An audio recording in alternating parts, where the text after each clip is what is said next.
અને બીજી એપિલેપ્સીની જે વાત કરીએ એને કહેવાય ફોકલ સીઝર ઓર ફોકલ એપિલેપ્સી.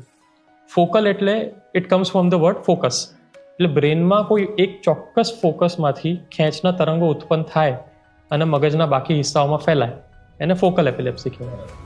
જેમ આપણા સેન્સીસ છે, સ્મેલનું એક સેન્સ છે, ટેસ્ટનું એક સેન્સ છે, વિઝનનું છે, હિયરિંગનું છે, હાથ પગનું ટચ સેન્સેશન છે, હાથ પગની મૂવમેન્ટ છે, તો એ દરેક સેન્સનું રિપ્રેઝન્ટેશન બ્રેનમાં એક એરિયામાં હોય છે. આંગળીની મૂવમેન્ટનો એરિયા અલગ હોય, કાંડાની મૂવમેન્ટનો એરિયા અલગ હોય, ઇવન ફર્સ્ટ ફિંગર અને સેકન્ડ ફિંગરની મૂવમેન્ટનો એરિયા અલગ હોય બ્રેનની અંદર. તમે સ્માઇલ કરી રહ્યા છો અત્યારે, તે સ્માઇલના મસલ્સને એક્ટિવેટ કરવા માટેનો પણ એરિયા અલગ હોય બ્રેનમાં. તો કયા એરિયામાં એબનોર્માલિટી છે એના ઉપરથી નક્કી થાય કે દર્દીને કયા ભાગમાં સિમ્ટમ્સ આવશે. અગર વિઝનવાળો એરિયા એક્ટિવેટ થયો તો ઘણી વખત દર્દી કહે કે મને શરૂઆતમાં આંખોની સામે બ્લેક ડોટ્સ ચમકતા એવું લાગે કે કલરિંગ સર્કલ્સ દેખાય. સ્મેલવાળો એરિયા એક્ટિવેટ થતો અમુક વખત દર્દી કહે કે મને કોઈ એબનોર્મલ સ્મેલ આવી, કોઈક વખત કે મને મેટાલિક ટેસ્ટ જેવું આવ્યું અને પછી મને ખેંચના લક્ષણો આવ્યા. અમુક દર્દીઓ કે મને ખાલી હાથના આટલા જ ભાગમાં જનજનાટી થઈ અને જતી રહી.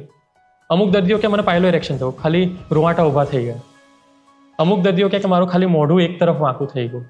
અમુક દર્દી કે મને કાનમાં ટ્રામ જતી હોય એવો અવાજ આવે છે. જમણી બાજુ મને ખાલી કોઈ બસ જતી રહી હોય એવો અવાજ આવે છે. અમુક કે મારી બાજુમાંથી કોઈ બેન જતા રહે એવું લાગે છે. So all these are it is hyper activation of our senses.